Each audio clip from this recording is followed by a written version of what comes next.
हाँ तो दोस्तों, जैसा कि हमने अपने पिछले वीडियो में आप लोगों को बताया कि भाषा क्या होती है और बोली क्या होती है, भाषा के कितने रूप हैं, इस बारे में हमने आपको जानकारी दी। आपने हमारे पिछले वीडियो में देखा होगा। तो आज हम बात करते हैं व्याकरण पे। तो व्याकरण क्या चीज़ है? भाषा और बोली मतलब भाषा जो है, भाषा को उचित रूप से लिखने, बोलने, पढ़ने के लिए कुछ नियम बनाए गए हैं। कुछ नियमों को मतलब जो उन्हें सूत्रबद्ध किया गया है, उन्हीं नियमों को हम व्याकरण कहते हैं। भाषा के उचित प्रयोग का ज्ञान कराने वाले शास्त्र को हम व्याकरण कहते हैं। भाषा उचित रूप से बोलने, लिखने और पढ़ने के लिए हमें व्याकरण की बहुत ज़रूरत होती है। और इस व्याकरण में आइए हम दो वाक्यों से समझते हैं कि व्याकरण में क्या है। यहाँ पर आप देख रहे हैं कि मामी खाना बना रही है। मामी खाना बना रही है।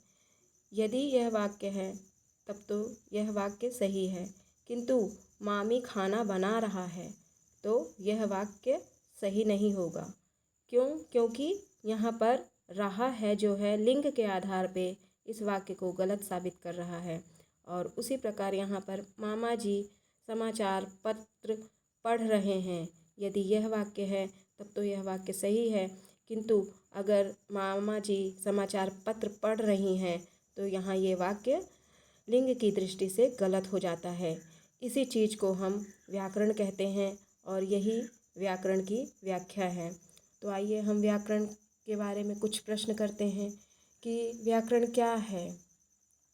क्या व्याकरण भाषा के उचित रूप को बोलने और लिखने के नियमों को एक सूत्र में बांधा जाता है, उन्हीं सूत्रों को हम भाषा कहते हैं।